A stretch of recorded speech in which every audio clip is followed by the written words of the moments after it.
So I was kind of like the first rehearsal drummer in many ways to be with them and to you know, play those songs with them. You know, it's a lot of mixed feelings there.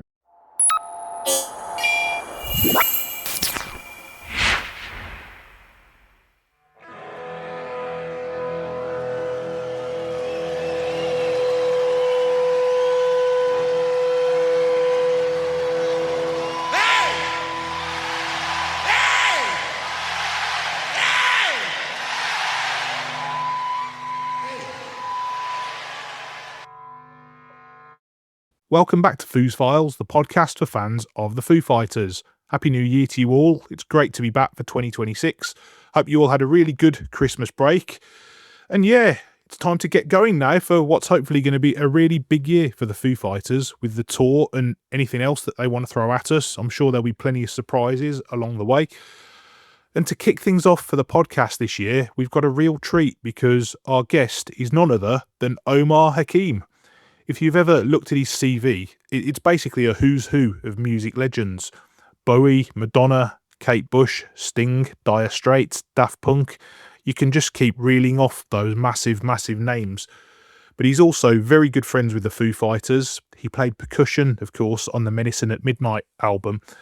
And as a band with so much drumming prowess, they also hold him in very high esteem too, as you can imagine. On a personal level, this was the first time I've had the opportunity to chat to someone who was very close to Taylor, so I felt very passionate about making sure this was done right. Must admit there was a little bit of trepidation about asking some of the questions about Taylor, but do you know what? Omar was absolutely amazing, really warm, really open, and he shared some beautiful stories about the man and the musician. So without further ado, as Dave Grohl said, there are drummers and then there are drummers. Welcome to the Foos Files podcast, Omar Hakim.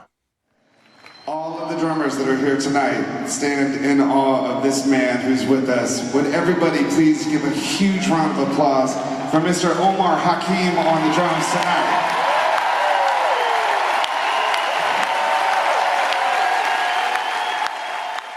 Okay, it's an absolute pleasure to welcome Omar Hakim to the podcast. How you doing, Omar? I'm very good, Dan. How's it going, man? Yeah, brilliant. Thanks so much. Really appreciate you joining us. So we've been exchanging emails for a while, and I gather it's been a busy time for you recording and touring. So do you want to give us a little update, first of all, what you've been up to?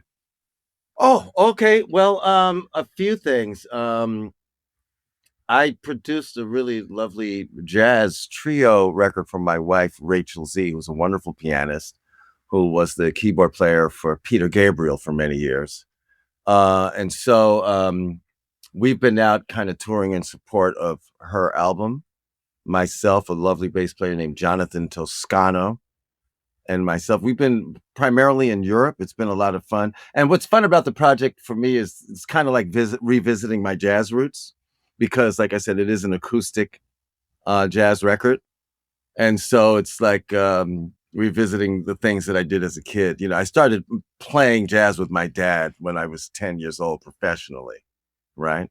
Even though I was playing funk and rock and reggae and everything else with my colleagues and friends that were my age, I was getting kind of this really interesting, steady diet of, you know, the pop music of the day and everything. So you could probably essentially say I made an entire career out of a musical identity crisis. So, I was going to say, you've played just about every genre going. So, yeah. Well, we're obviously here to talk about your collaborations with the Foo Fighters, but first of all, we were just talking before we pressed play that of sorts your work was being beamed into their studio 606 in Los Angeles recently, wasn't it? Yeah. They're in spirit, if not in person. Well, a buddy of mine who's a great engineer and producer named Rich Tizzoli has been working here with me at my studio on a project that he's doing with Neil deGrasse Tyson and Tony Levin and a bunch of really cool musicians for the Liberty Space Museum in Staten Island. And so I recorded some drums for him. And apparently he had some overdubs to do in Los Angeles, and they chose 606 to do that work. And so he sent me some really fun video clips of them doing a crazy reamping of my snare drum, if you will, and firing it into the room and re-recording it, and yeah, it sounded really cool. That's going to be a fun project. I can't wait to hear the finished deal. So were they using the Neve console? Yeah. In that video, they were in the control. I was like, there's that famous Neve console, and all the Foo Fighters fans, I'm sure, know the story behind that. You know? Oh god, absolutely, yeah. I mean, that Sun City movie is absolutely incredible. Oh yeah. Yeah. I mean, onto the Foos then. Obviously, you were heavily involved in Medicine at Midnight, the album. Yes. In late 2019, and then obviously later on you performed at both the Taylor tribute shows as well. But when did you first kind of encounter the band? Where did the sort of relationship begin? Oh, that's a fun story because around 20, I guess it was 2010, 2011, the Wasting Light album had just come out. And you know, I've always loved those guys. I've been a big fan of their work before I met them. And so, you know, every band has their kind of favorite on tour CD, if you will. And on that particular tour, Wasting Light was number one on the top of the list in the touring van. And I really fell in love with that record. I think that Wasting Light is a masterpiece, actually. I think that Butch Vig coming back to work with them, and Dave and the Dave Butch collaboration, you know, there's a lot of amazing chemistry there, and I think it resulted in a brilliant album. And so I just absolutely love that record. And then, while, you know, I also made a playlist on that tour, kind of putting it all together, kind of going back, and just really enjoyed, you know, everything from 95 up to Wasting Light. And then when we were on our way home, Rachel says, you know, they're playing at Madison Square Garden. We should go. I was like, yeah, you're right, we should go. But when I got back home to buy tickets, the gig was sold out. I was like, all right, well, that's not going to happen. But then I thought about it. I said, well, Taylor and Dave play Zildjian cymbals. I've been a Zildjian artist for many, many years. Maybe I'll call my contact at Zildjian, and maybe he's the way I could get in touch with the guys and just see if something can happen. So I called John DeChristopher Zildjian, and he said, no problem, Omar, I will make an email introduction for you. You'll hear back from them in a few days. They always get back. And I thought, okay, well, the show's tomorrow, so a few days aren't going to work. Right. So I was like, all right, this is over. But at least he made the connection, right? So he pushes send on that email. 4 hours later, literally 4 hours later, Taylor wrote back, dude, we know who you are. We love you, man. We love your work with David Bowie and blah, blah, blah. And we got you. No problem on tickets. How many do you need? I was like, whoa, that was fast. And very kind of him to write back himself so quickly. So myself, my drum tech, my bass player, and Rachel, and we go to Madison Square Garden. The show was incredible. And then afterwards, we went backstage, and Taylor met us backstage, and he said, hey, man, the rest of the guys want to meet you, but it's kind of a zoo here at Madison Square Garden. So we're playing in Newark tomorrow. Why don't you come to this show in Newark tomorrow? It's going to be a lot looser. We can hang out more, talk more. Dave wants to meet you. The guys want to meet you. So I was like, you know, in my mind, I'm going, you know, he made this thing happen. It was so, I didn't want to be that guy that, you know, takes advantage of the situation. My wife's standing right next to me. She goes like this. Bam. In other words, what are you, crazy? And I go, oh yeah, I will come tomorrow. Great idea. And so the next day comes, and I end up on a bus with I want to say it was Nate, Chris, myself, Taylor. I don't think Pat was there, and Dave wasn't there. They were traveling separately, but I met them at the hotel in the city, and we rode to Newark together and had a great conversation. And then the moment we got off the bus, Taylor walked me to his drum set because you got to see this pink Gretsch kit that I'm playing. It's just amazing. And so, we get to the venue and I had a bash around on that lovely Gretsch kit that he was so proud of, and that sounded absolutely beautiful. And then after that, he took me to meet Dave. And so I went to the dressing room with Dave, and everybody left. So it was just really just me and Dave just talking. And it was interesting because talking to him that day wasn't like I was meeting. It didn't feel like I was meeting somebody for the first time. It felt like I was reconnecting with an old friend because we were talking about a lot of stuff that people that kind of know each other for a long time would talk about with a level of comfort that just made it a fun flow, and we became friends after that ever since. So whenever they would come to the East Coast, they would call me or I would call them. Hey, come to the show. We're playing in DC. We're doing. Hey, I'm in DC too. And so that's how that happened. Wow, what a beautiful story from the get go with Taylor, just like coming back to you like that, and wow. Which we'll talk a bit more about that later on. I've got a couple of sort of drum sort of nerdy questions for you later on. But now you mentioned Taylor's kit, it always looked like huge compared to your typical drummer's setup. Is that someone who knows far more about this than I do? Is that sort of accurate? Or well, I would say it is the perfect size kit to do the job that he was doing at the time. It wasn't like it was a Neil Peart kit, you know what I mean? Or a Terry Bozzio kit, or that's a large drum set to me. Taylor's kit had everything a growing boy needs to rock out. You know what I mean? Just there's the cymbals are in the right place. You've got the 2 concert toms up over the hi-hat. You've got the 13-inch 16,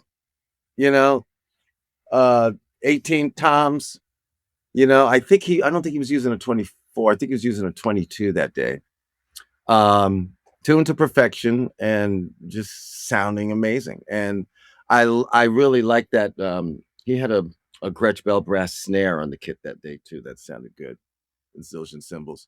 But no, I didn't find it to be particularly overly large compared to some other guys' drum sets. Danny Carey's set is pretty big, double basses, lots of toms.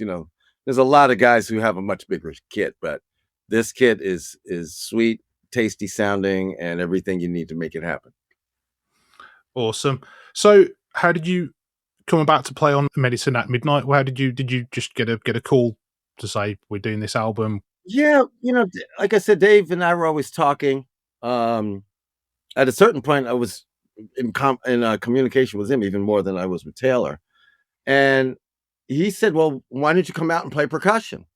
And I don't even know how we got on that. Maybe we were talking about my early days of doing record dates in New York, because before I started getting drummer dates, I was a percussionist on sessions, and I was only the hand percussionist on the sections because I was trying to get the drum set stuff. But I was like, well, I'm gonna take any gig that I can get right now. So if it means playing congas and timbales and bongos and shakers, I'm working, I'm playing, percussion, and this is cool. And then eventually it did happen. One of the sessions that I was on, the drummer had to take off, and the producer was like, "Hakim, get over there," and then I'm I'm playing drums, and then everybody goes, "Oh, the kid plays drums pretty good too," So I guess Dave and I talked about it. He said, "Well, why don't you play percussion on our record?" And I was like, "Well, I can do that, and that would be a lot of fun."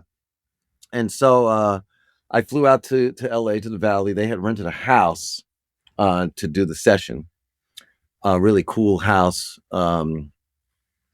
And they different rooms are being used for different things. One room had guitar amps, various guitar amps in it that were mic'd. There was another room right next to the control room. I could see Dave was set up in there to do vocals. Also, there was a guitar amp there. there was this other cool kind of loungy room upstairs where they had all the gear, all of the recording stuff set up. Greg Kirsten producing. And then the drums were downstairs in this really cool living room space with high ceilings. And so my percussion rig was also set up in the other side of that room. And then there was a small room. And I had rented a bunch of stuff from Drum Doctor because I wasn't sure what was going to be needed. So I had Drum Doctor bring hand drums and all kinds of shakers and crazy steel brake drums that were painted that you play with brass mallets, and all kinds of different wood blocks and plastic blocks, and just a insane cacophony of percussion instruments just kind of being ready for everything. Tambourines with heads on them, headless tambourines, weird shaped tambourines. It was really fun. So they would give me a bunch of tracks and then I would just try stuff. And it's funny how these elements, even though you don't always notice them in the mix, they do add a swing to a record. It's really interesting. And I grew up kind of watching some masterful percussionists in the studio. So I learned some of those tricks early on. You know what I mean? Yeah, absolutely. Going back a couple of steps, you mentioned the house in Encino that they rented, and there's a story that Dave told behind this, and you might be able to kind of set the scene for us a little bit. Okay. But it's this big old house, and Dave's quote was, "The vibes were off," and he's kind of saying that, and I don't know if this is poetic license or whether it's true, but he was kind of saying we'd come in the next day and the knobs on the mixing console had gone back to zero, guitars were out of tune, we'd fire up Pro Tools and whole tracks had been deleted. So he's kind of basically implying there's a spirit of some sort. Oh, were you aware of any of this? No, I wasn't aware of that. Man. But apparently that house is no longer there. It's been knocked down. So the story is apparently that again, I'm not sure how accurate this is, but they've got there's this whole thing about Dave thinking that it's haunted, and he's saying there was like a live room where there's open mic noises coming from it, and there's nobody in there, and all the stuff about tracks kind of going missing and whatever. And there was supposedly footage of strange things, sort of movements while nobody was in there. But the footage there was an NDA that it couldn't be released because the owner was trying to sell the house at the time, and it obviously frightened people off. So I don't know how true that is, but that's the wow. That's the supposedly how the story goes. Well, you know what? That never came up when I was there. I'm not saying it's not true. It just didn't come up when I was there, and maybe because when I got there, we were so busy in record mode, and we were just making it happen, and so that wasn't something I was privy to at the time. Yeah, I suppose if you've got a guest coming in, you're not going to tell them that it's the place is, are you? Because you don't know how they might feel about that. Yeah, so we set you up. We set up all your gear in the haunted room. Good luck. So you roll on the album. Then you mentioned about the percussion, and it's something you've done. You've got a lot of experience of. You've brought all this kit in. Yeah, you often hear about, where does it fit in then? Because you often hear about a traditional sort of recording format is the drums would go down first, the vocals would go down last, and then everything else in between. Where does the percussion kind of come into it in terms of the process? Oh, I was definitely playing to Taylor's drums. That everything had already been recorded. It was really fun to play with those raw drum tracks in your headphones, to hear the approach to things, and how he and Dave orchestrate the drum parts, and that's really the strength of a Foo Fighters record. Actually, how the drum set parts are, they're not just played; they're orchestrated, and there's a lot of thoughtfulness that goes into it, and they always come up with some really cool parts, and so it was fun for me to kind of fit these elements in between what Taylor had played. You know what I mean? Yeah, sure. Well, you've kind of alluded to something that a lot of people who've either worked with them before or have studied Dave's songwriting have said, which is that it's kind of stating the obvious a bit really, but he kind of writes songs through the lens of a drummer, which again it is stating the obvious because he's a drummer at heart, but that's kind of what you just said. It kind of confirms that really. Oh yeah. I mean, drummers also make good rhythm guitarists. The ones that play guitar, they're gonna come up with fun parts that they're gonna create a rhythmic puzzle that also is going to go along with the song and everything that makes things interesting. You know what I mean? And there's a lot of that going on with them because they have to. It's the way they orchestrate 3 guitar players in that band. You know what I mean? And everybody has like a voice and a purpose and a tonality that kind of makes up the overall sound of the band, right? And so it's like. I don't know. I kind of see Dave as kind of like the main rhythm player, but then it's fun because Pat kind of brings the growl to the thing. He just a guitar in his hands just goes nuts. You know what I mean? And then of course Chris, he's got you on everything. He's got you on the solo stuff, on the melodic stuff, on the clean stuff, but he can on the dirty shit. I mean, it's a really cool balance of how those 3 sounds make up the overall sound of the band, Yeah, sure. So your role, from what you kind of said then, Dave, and then obviously Greg Kirsten, the producer, I mean, they didn't necessarily have a vision for what they wanted you to do. It was kind of you go in and do your thing and let's see what kind of works. Yeah, because again, I think that when you bring in an outside person to a session like this, you kind of should give them some space to discover things, because it's that space where you stumble on things that people might not ever think about or think of because they don't, one, maybe they don't play that instrument regularly, and 2, it's fun to hear another musician's opinion on through their instrument on what this thing feels like to them. And so what I like to do, even on drum set, I do this. I will lay down a bunch of ideas for a producer. You know what I mean? I will want to just kind of go for it, and then we'll go back in and we will kind of do a greatest hits of whatever I played. Okay, so that part worked in that first take. I really like what you did on the second verse, so I'll make a note to myself. All right, second verse groove works for all the verses. The chorus really opened up here. Then I'll go back and then I'll do another take and put it all together for them. You know what I mean? And so the same with the percussion. Sometimes a song only needed a tambourine to fire it up. That just comes in right at the chorus, or sometimes you just need a block, or you know what I mean. So I would just play around with ideas and lay them in and make sure that everything was dancing around Taylor's drum set a certain way, Yeah, sure. What were your first impressions of the songs then? Because obviously the finished article, this album, it's got such a different kind of rhythmic palette to your typical Foo Fighters. Yes. Record. Kind of yes. like it's their groovy kind of dance record.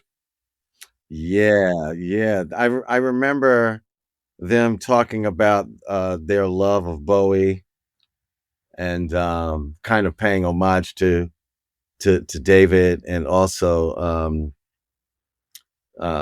some of the dance records that kind of informed rock music.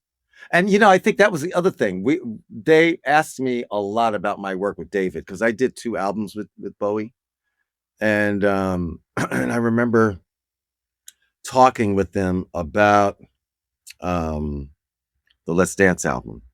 That was something that they were really, really interested in those sessions and how those sessions unfolded at the Power Station in New York City. But those songs on that record, man, I mean, it was really fun to hear them unfold in the studio. In fact, I had to look it up honestly, just because I wanted to remember. Making a Fireman was like, it was serious in the studio. If I'm not mistaken, that one was in 3. Hold on, I'm gonna just play a little of it to refresh my. Yeah, that one is in 3. And 1, 2, 3. So I remember. Yeah, and even on my little phone, I hear that tambourine in the back going away. And like I said, these little elements sometimes add a fun little swing to the thing. But also, Shame, Shame, Waiting on a War, I thought was amazing. No Son of Mine. I mean, this is a great record, man. This is really an incredible record. And then the pandemic hit, right?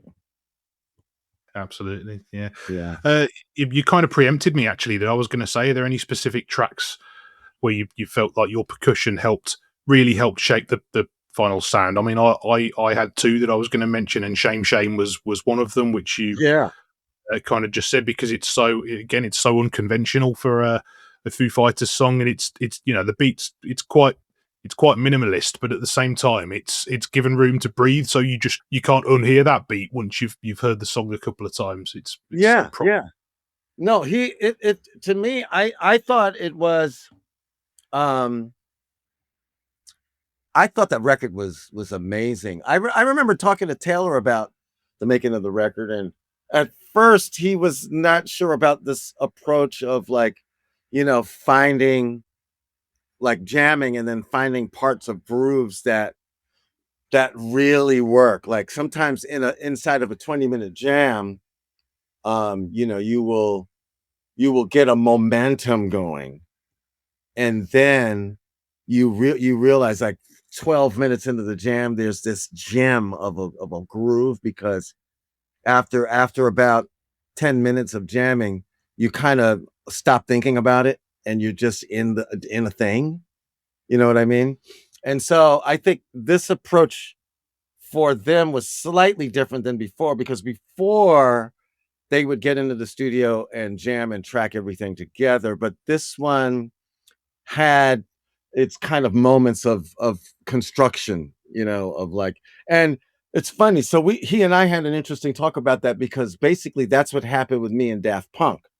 I was telling him this same process happened with me in the studio with Daft Punk. So the Robots, once I got there, they were like, let's just jam. Here's some riffs. We're going to jam on these things for like, 20, 30 minutes. And then we'll just let them develop. And I think the difference, though, with Foo Fighters and the other session that I played on with the Robots, was that I didn't hear any songs. I just heard a riff here and there. Whereas I think that the Foo Fighters, the writing was a little more already a thing. You know what I mean? The songs, the ideas, the concepts, the form. Again, their their concept is so developed by then as a band. And the way Dave writes, and so you know probably at that point, it's just sometimes you want to try a different approach to see what you get, just to kind of stir the pot a little bit differently. And I think having the percussion also is a stir the pot element that wasn't, you know, always used on their records. There's tambourines and different things here and there, on various records. Yeah, sure.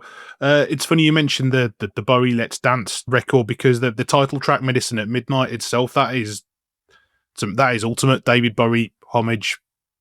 When you listen to that, you just it's inescapable. That sort of disco rock. Oh yeah, yeah, man. Yeah, this, like I said, it was a fun project. I was happy to be a part of it. And it's funny, for a moment, Dave was like, you should come out and play some of these parts live. We talked about it for a quick minute. He was like, come sing back up and play percussion. I was like, that'll be fun, but then the pandemic hit and everything got postponed anyway. Um, so yeah, that was kind of a bummer because I was looking forward to, even if I didn't go out on the road, to play percussion, just to see them live. They're one of the greatest rock bands in the world. So, when they come through, you want to see them. Yeah. Yeah. Did you get to go when they reopened the garden after the pandemic? No, I did not. I did not go during that time. I think I was home, but I was also doing a lot of caretaking for my mother during the pandemic, who passed away before the pandemic ended. So the pandemic was an interesting moment because I was off the road. I got a chance to really spend some quality time with her. Yeah, so I didn't get a chance to go to the garden to see that gig, but they were the first band to reopen the garden. That was huge. It was. Just like one more on the album then. Obviously it was their 10th album, so it's not like you were going in and working with a band who were a bit of an unknown quantity. But was there anything else that surprised you or stood out about the way they work in the studio? Not particularly. Again, we're talking about a band that at that point was that 2010, no, 2020. When did we do that? 2019? 2019, yeah. Yeah, 2019, early 2020. Right? So 15 years in. Is that right? 95, 2005. More or less, yeah. Yeah, man. Wow. Incredible. I mean, they've been together for so long, that and their chemistry is so amazing that they can go in the studio and get it done. They have a lot of musical and personal reference between them, that bands bands are interesting because it's not only the musical language that bonds it, but it's also like the familial. It's like a family. You know what I mean? It's not just a band. Bands that have been together that long, they're family now. They're no longer just, bands, right? That is that is a unit of people that, they they might even spend more time with each other than they do with their own families at certain times. You know what I mean? And so what you're around is a really heavy um a relationship of a group of people that basically kind of grew up together too, because when I think about when they started, they were all still young, you know? And so to have a band for that long you know, and then everybody gets married and then everybody, all of a sudden we've got all our kids on the road. You know what I mean? It's like there's a thing that happened in their history and they experienced it together as a band though. You know what I mean? It was pretty heavy, to be together that long and to even, you know, continue now, to keep going, is I can't imagine um, you know, I mean, I just remember them thinking, well, how are we going to continue? Taylor was such a big, huge part of the family. His personality and his energy and everything, and his relationship with Dave. I mean, that's irreplaceable, actually. You know what I mean? So really heavy, man. Bands, families, relationships, you know, and music over, more than a quarter of a century. Exactly. Yeah, I was going to ask you, if I may, shortly about your participation in the two Taylor tribute concerts. Yeah. As a kind of a lead into that, you just sort of spoke about him, but I mean, we've all got memories of Taylor either as fans or as those who knew him or worked with him. Is there anything in particular that you like to share, a memory of him as either as a fellow drummer or as a human being or both? You know what I like most about Taylor? He wasn't a bullshitter, man. If he would tell you, like if you played some music for him and he didn't like it, he would tell you, well, that's that's kind of sucks. He was very direct. And, he was very, like he would just he'd keep it real. And I like the keep it real part of Taylor. You know what I mean? Um, and he had, of course, the great sense of humor, the two of them together, Dave and Taylor, that thing that they created. But Taylor, man, I really, what I loved was the fire, the fire in his playing. And it's funny because the last time I saw the band, they had an East Coast gig. Dave had got in touch with me and said, "You coming to the gig, right?" And I was like, "Yeah, of course I'm coming to the gig. Where is it?" "It's in Connecticut." "No problem, I'll be there." But I wasn't, the day of the gig, I wasn't feeling great. And he had been touching base with me while they were out. And I kept saying, "I'm coming, man. I'm definitely coming." And for some reason he was like, "You gotta," like he was really trying to make sure that I came to this gig. So we're still kind of at the back end of the pandemic, right? This was, I guess, 22. Yeah. Right, because he died in early 23, right? Early 22. It was early 22. Early 22. So man, I'm losing my timeline here. Right, so then this would have been October 2021. So I was like, I'm definitely coming. And that morning I woke up feeling like crap for some reason, and it was like heavy rains, monsoon level rains, where I was driving from. I think that day I was in New Jersey, and I was like, you know what? I'm just not sure if I can make this. But then I got a text, "See you later," and I was like, you know what? I got to rally. I'm gonna rally, and I'm gonna get in the car and I'm gonna drive, and I did. I went, and Dave met me at the stage door, and big hug, and was so glad to be there with them. And then when I went in, because it was a pandemic, the backstage wasn't full, so it was just really the band, myself, Rachel, the band, few close friends of the band. And this was an interesting moment too, because Taylor had just put out the record that had just come out like a couple of weeks before that, with Chaney and Navarro. What was that? NHC? I forgot the name of what he called that band.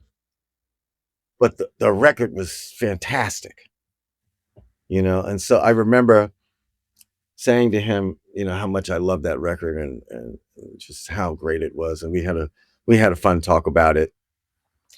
And then I kind of remember Dave went off, he was getting ready, and then came time to go on stage. And I remember I was walking out with Taylor, just chatting while we were walking to the stage with them. The manager sat me and my lady on the side, and of course, and Taylor was like, and I had seen them quite a bit, right? So, but that night, Taylor was on some other shit. Like he was on fire that night.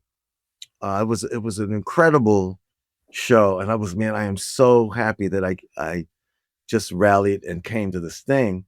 And so then it became part of the show where Dave takes the drums, Taylor goes out front, they do the Queen song, Dave plays a solo on drums or whatever, and it's a fun jam. And so in the middle of all of that, Taylor goes, "One of our friends is here, and we're going to get him to come out and play." And so all of the crew and everybody turned and looked at me, and I didn't hear it at first because I was focused on Dave. And so then Dave stood up and motioned like this with the sticks. He said, "Here, you come." And he said, we went like that. And I was like, oh, okay, this was a setup. Dave was like, "Come and jam," right? Omar Hakim, where are you? Are you aware of Dave Grohl's triplets? We're the best in the fucking business. Ladies and gentlemen, this is Omar Hakim, one of the greatest drummers, jazz, rock, funk, you name it, he's done it.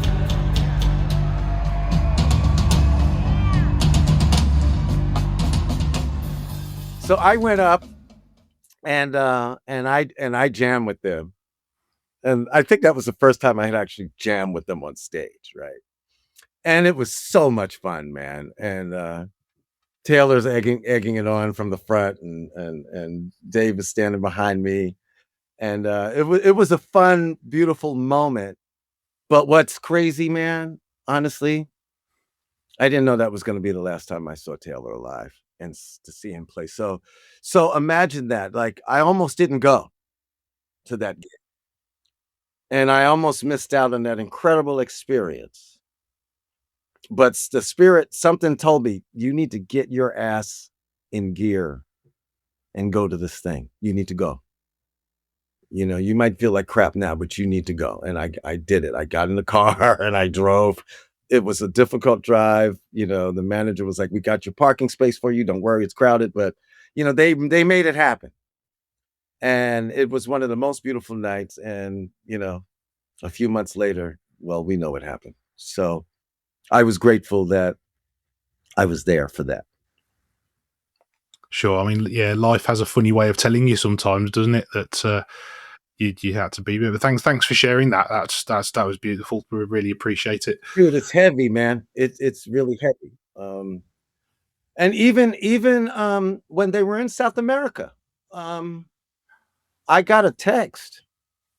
They were on their way to some gig in South America a couple of days before he died, and the text message said, "Who played bass on Let's Dance?"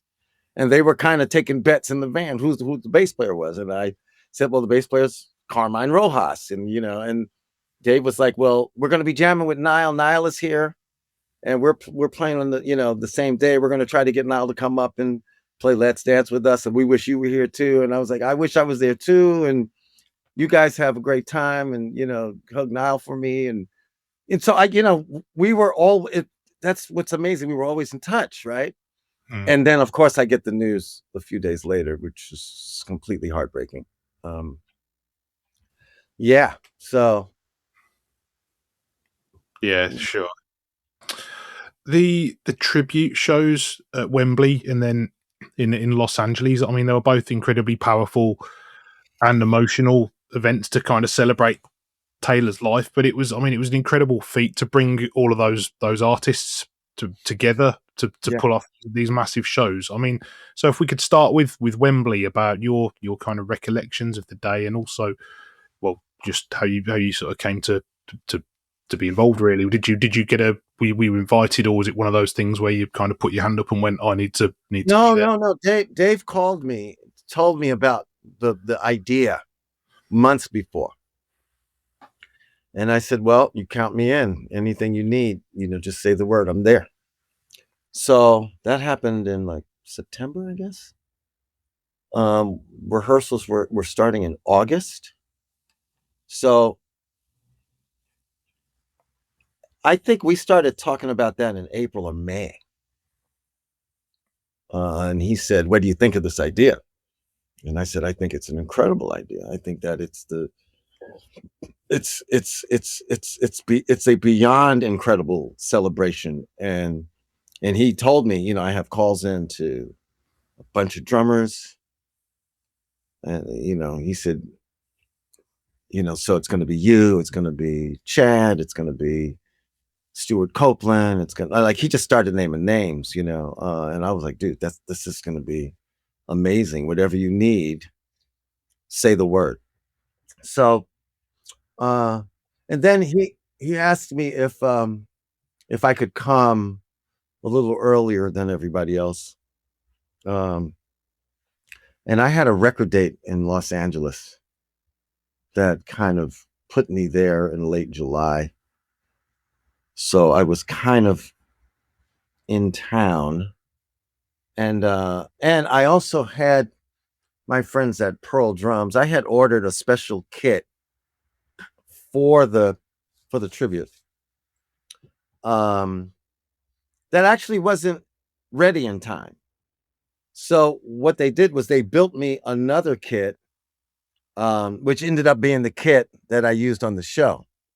So I ended up playing kind of this other similar kit to what I really wanted to play, but it was a beautiful shell. It was this gorgeous silvery blue pearl maple gum kit that was made in there. It was called the Music City Custom Shop in Nashville, where they wrapped it. And so they were like, "Well, play this kit, and then we'll get the other one to you when it's done, right?" So they flew that out to rehearsal. They built this, we designed a beautiful rack. I just wanted to make something beautiful for the show, right? And so I showed up. The guys from Pearl met me at 606, and I thought I was going to have a few days before, because the guys were already there, kind of jamming around, playing with Dave on drums. And they gave me a room so that I can kind of get with the Pearl guys and kind of work out what this drum set was. And when I got there, everybody came in the room and said kind of hi to me one at a time. So when Dave came, he finally said, "Hey, why don't you just move this kit into the main room?" Even though I wasn't scheduled to start until the Monday. And I was like, "Yeah, no problem, man. Let's get to it." And then I realized that they hadn't played since the gigs in March, right? So I was kind of like the first rehearsal drummer in many ways, to, you know what I mean? To be with them and to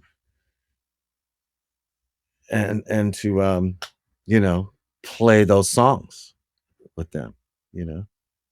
And it's a lot of mixed feelings there, because you know the thing about music is, it could be it's just an incredibly sad moment, then but music is so uplifting that it just creates a joy that you can almost feel guilty about on a certain level. You know what I mean? It's like a weird thing, because we're doing this thing, this celebration of life, but we're playing this incredible music that has uplifted the world, you know? And it was interesting for me as a fan first, and then a friend, to sit down and play that music with them, right? And because I'm very experienced and I knew their records, I could play that music with no problem. You know what I mean? Just jump right in. I love those songs. And so there was a comfort level immediately, but again, it's a weird comfort level, because it's like, it's I don't know if I'm describing this right, but I completely. I think people completely understand what you mean, because if they've not played together before as well, they don't know how they're going to be feeling about doing this for the first time with anybody else that's not Taylor. So exactly. And and so on a certain level, well, because I had worked on the album in the studio with them, and Dave and I have been in touch quite a bit. That made sense, that he would ask me to do that, and I would be the first call at that time. And then after those first few days, then Josh came. So then it was primarily me and Josh Freese. Yes. Yeah. And then Dave was kind of starting to figure out who was going to play on what songs. So initially it was myself, it was Josh and Taylor's son, right? So Shane is there also practicing the songs that he's going to play. Then Stuart Copeland came, and then now everybody's starting to come in. Chad's showing up, everybody's starting to show up, and we're figuring out who's going to do what. You know what I mean? And it's all at 606 in the big live room. 2 drum sets set up, Dave's kit, my kit, and then and so kind of like halfway in the rehearsal period, Dave says, I got Alex and Getty to do this thing. He said, could you play YYZ? And I was like, yeah, I'll listen to it. I'll study it. And he said, what do you think about us going to Toronto in a few days and rehearsing with them?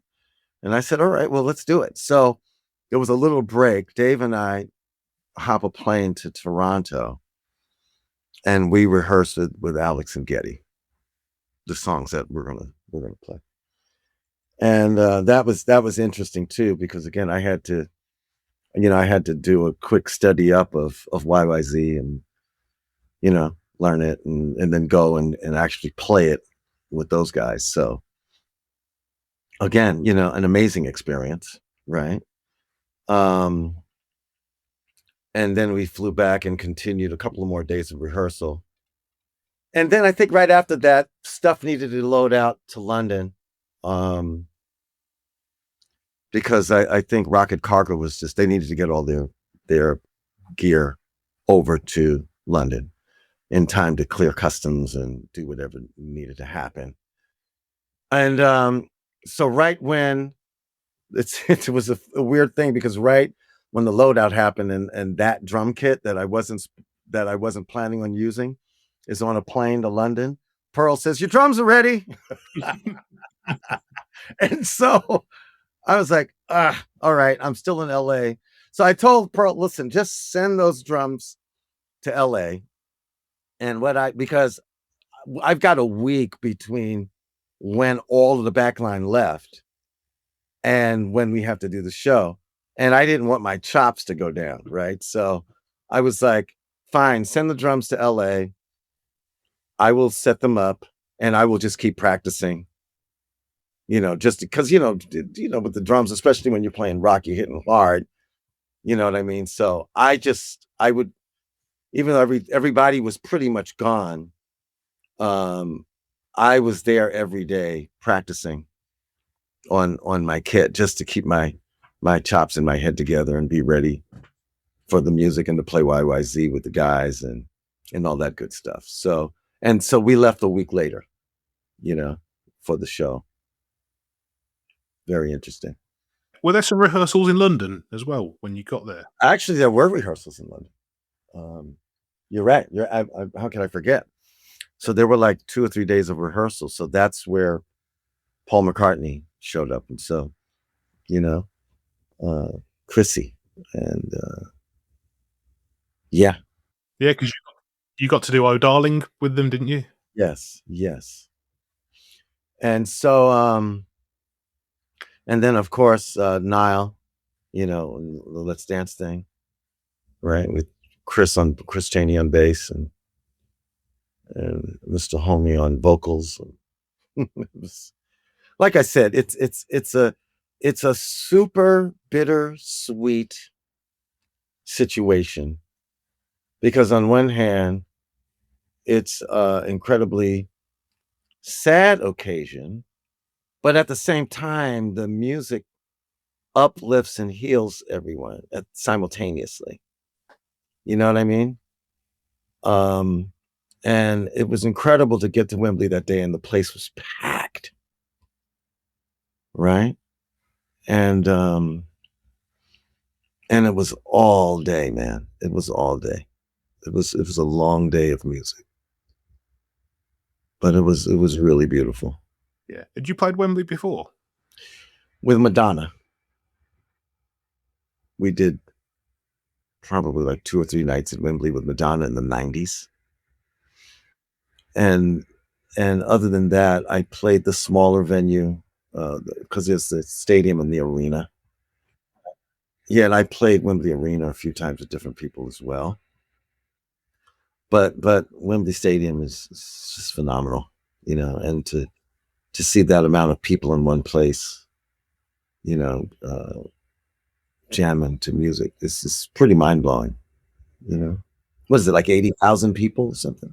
90, I think, yeah. 90,000 people, man.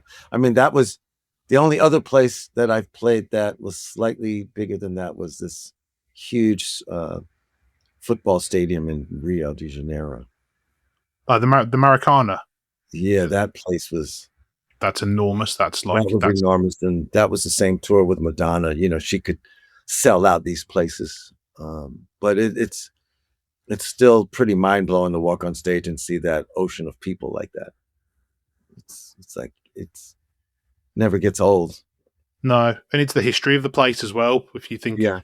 of Queen and Live Aid and everything else, it's the Oh whole yeah. history of it. And that incredible show that the Foo Fighters did there, that was the movie. I mean, when you think about what a milestone that was for the band. They were that not only was it sold out in a matter of hours, but then they had to add a second show, I believe, and that sold out. So this is you know this is loaded with incredible and emotional memories about a place that represented a really huge milestone for the band. So I'm just putting it all together, or trying to see it through their eyes a little bit, like what it really means and feels like or felt like. Yeah, the track that you got to play with them was poignantly Aurora. Yes. Were you aware that that was Taylor's favorite? Not only was it his favorite, but apparently it was the first thing he recorded. I think Dave told me that was one of the first songs that he recorded on a Foo Fighters record. That would be right, because he came in. He toured Color of the Shape, but David re-recorded the drums. So yeah, nothing left. There's nothing. That'd be right. It'd be that would fit the timeline. Yeah. Yeah, and I remember having that talk with Dave, and so it was interesting that he chose that song for me to play. Ultimately, I was just there to do whatever he wanted at the end of the day. I mean, we rehearsed Run as well, but we didn't do it. We just did Aurora, and I think that was the right choice. After that was to do Aurora and then bring Shane out. I thought it was really heavy and super emotional, and to watch Shane channel his dad that night was like, whoa. I was sitting kind of like 8 feet away from him. I was sitting on the drum riser right there, so I just stayed there and watched. And it was awesome. It was absolutely incredible. You mentioned Run. That was the track you did at the LA show. Yes. So it wasn't rehearsed in vain. I actually played it in LA. And that was the LA gig was equally amazing. I mean, Danny Carey was there, Tommy Lee. I mean, it was wonderful, man. What was Run like? Because that's a wild song to and I've spoken to a few people who on this podcast who they kind of play in Foo Fighters tribute bands, and you kind of say which one's the most fun to play, and invariably they'll say Run is one of the most fun.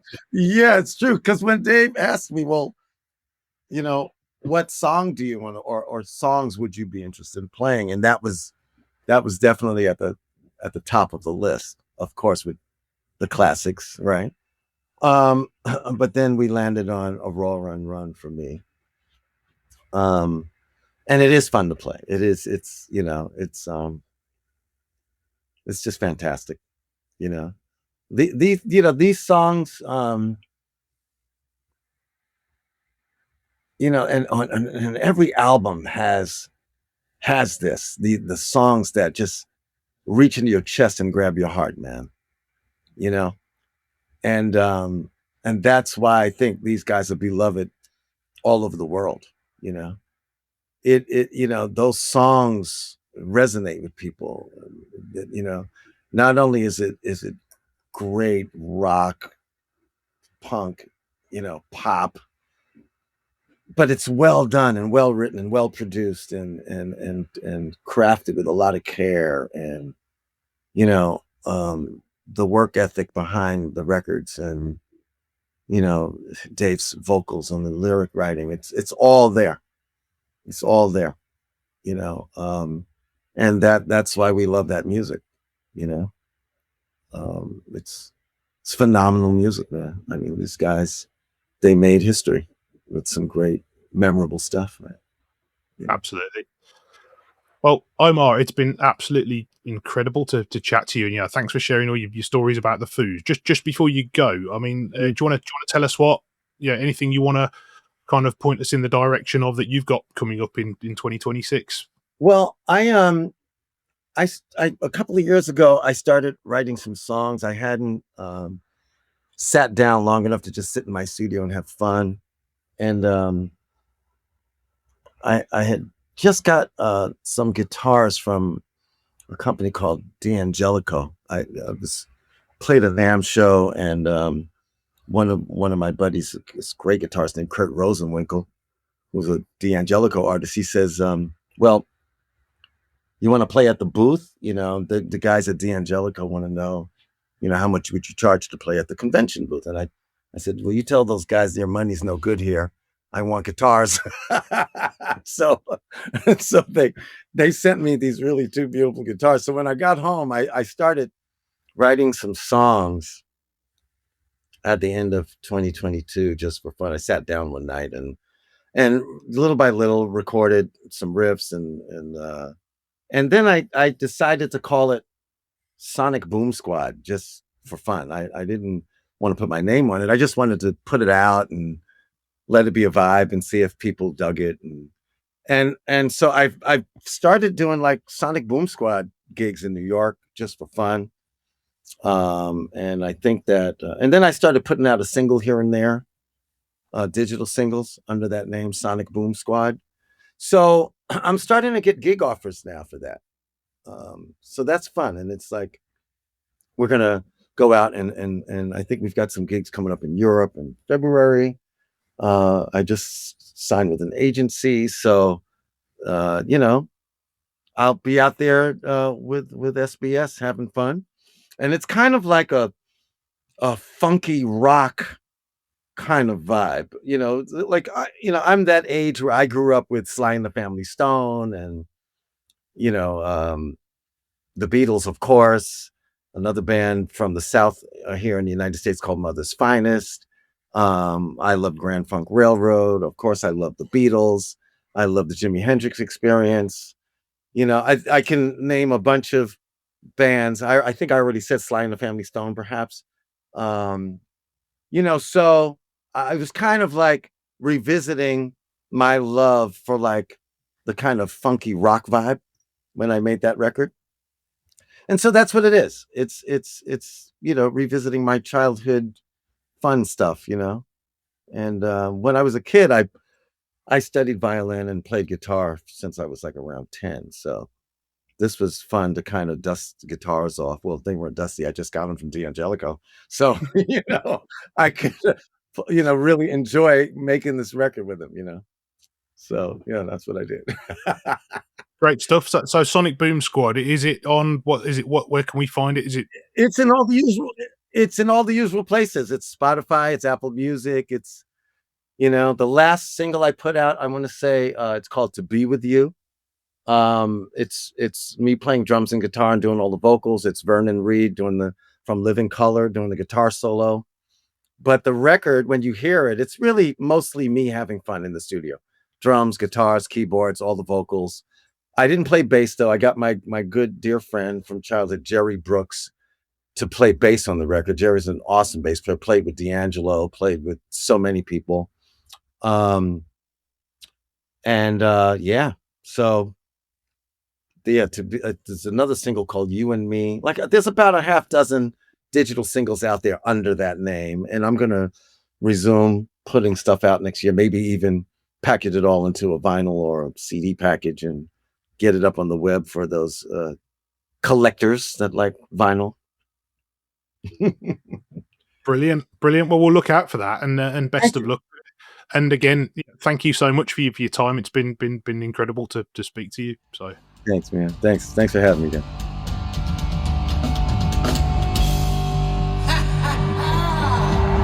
Omar Hakim, ladies and gentlemen. That means I'm the third best drummer on stage. That's all right. Deal with it. Absolutely brilliant stuff from Omar there. As I said, as well as being an absolute legend who's worked with absolute legends, just a lovely, lovely guy too. Very warm, very open, highly enjoyable to chat to. I've been very lucky to interview some really cool people during my career in sport and had the chance to speak to some of my favourite musicians as well.